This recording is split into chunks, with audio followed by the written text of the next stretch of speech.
एक दिन युधिष्ठिर ने अपने भाइयों से कहा, भाइयों, युद्ध की संभावना ही मिटा देने के उद्देश्य से मैं शपथ लेता हूं कि आज से 13 वर्ष तक अपने भाइयों या किसी और बंधु को बुरा भला नहीं कहूंगा। सदा अपने भाई बंधुओं की इच्छा पर चलूंगा। मैं ऐसा कुछ नहीं करूंगा जिससे आपस में मनमुटाव हो, क्योंकि मनमुटाव के कारण ही झगड़े होते हैं। इसीलिए मन से क्रोध को एक बारगी निकाल दूंगा। दुर्योधन और दूसरे कौरवों की बात मैं कभी नहीं टालूंगा। हमेशा उनकी इच्छा अनुसार काम करूंगा।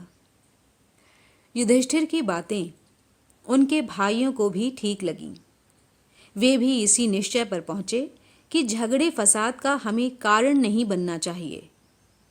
उधर युधिष्ठिर चिंतित हो रहे थे कि कहीं कोई लड़ाई झगड़ा ना हो जाए, और इधर राजसूय यज्ञ का ठाट बाट तथा पांडवों की यश समृद्धि का स्मरण ही दुर्योधन के मन को खाए जा रहा था। वह ईर्ष्या की जलन से बेचैन हो रहा था। दुर्योधन ने यह भी देखा कि कितने ही देशों के राजा पांडवों के परम मित्र बने हैं।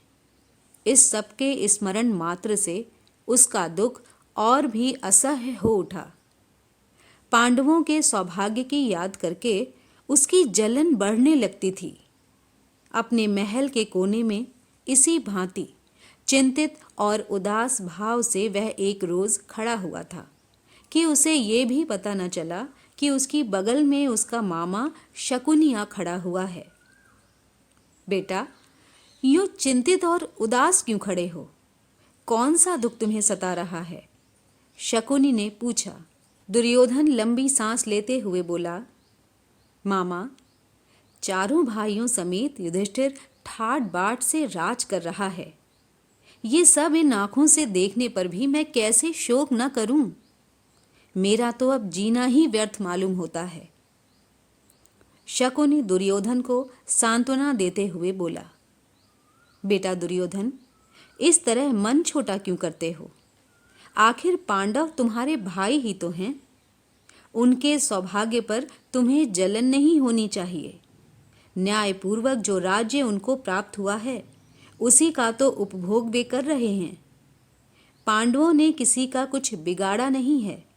जिस पर उनका अधिकार था वही उन्हें मिला है। अपनी शक्ति से प्रयत्न करके यदि उन्होंने अपना राज्य और सत्ता बढ़ा ली है, तो तुम जी क्यों छोटा करते हो? और फिर पांडवों की शक्ति और सौभाग्य से तुम्हारा बिगड़ता क्या है? तुम्हें कमी किस बात की है? द्रोणाचार्य, अश्वत्थामा और कर्ण जैसे महावीर तुम्हारे पक्ष में हैं। यही नहीं, बल्कि मैं, भीष्म, कृपाचार्य, जयद्रथ, सोमदत्त सब तुम्हारे साथ हैं। इन साथियों की सहायता से तुम सारे संसार पर विजय पा सकते हो। फिर दुख क्यों करते हो? ये सुनकर दुर्योधन बोला, जब ऐसी बात है तो मामा जी, हम इंद्रप्रस्थ पर चढ़ाई ही क्यों न कर दें? शकुनी ने कहा, युद्ध की तो बात ही मत करो, वो खतरनाक काम है। तुम पांडवों पर विजय पाना चाहते हो तो युद्ध के बजाय चतुराई से काम लो। मैं तुमको ऐसा उपाय बता सकता हूं जिससे बगैर लड़ाई के ही युधिष्ठिर पर सहज में विजय प्राप्त की जा सके। दुर्योधन की आंखें आशा से चमक उठीं। बड़ी उत्सुकता के साथ उसने पूछा, मामा जी, आप ऐसा उपाय जानते हैं? शकुनी ने कहा, दुर्योधन, युधिष्ठिर को चौसर के खेल का बड़ा शौक है, पर उसे खेलना नहीं आता।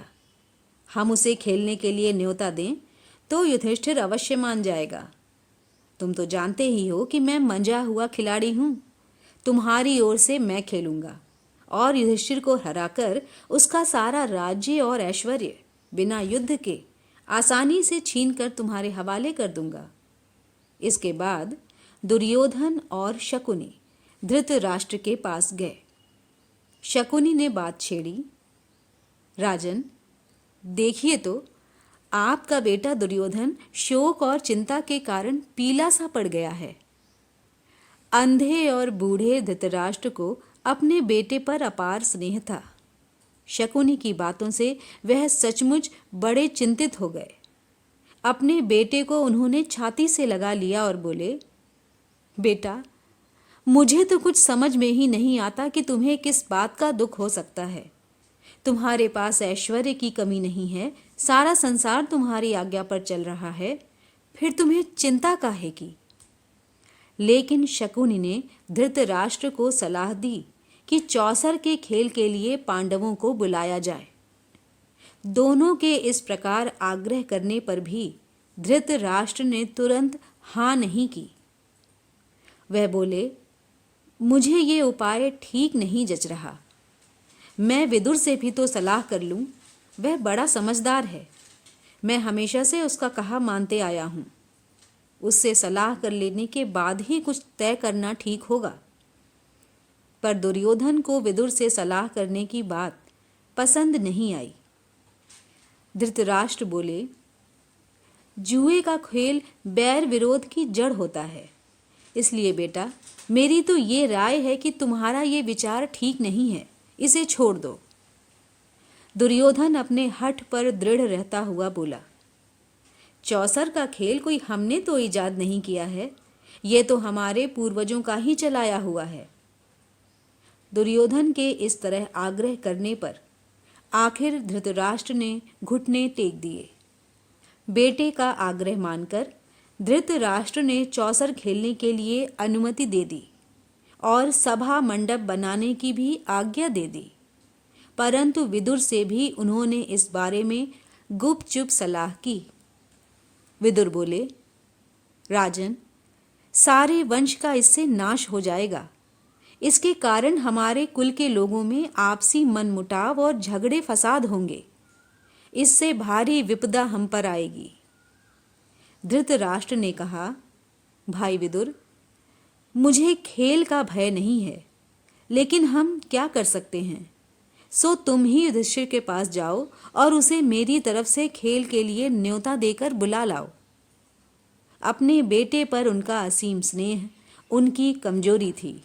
यही कारण था कि धृतराष्ट्र ने अपने बेटे की बात मान ली।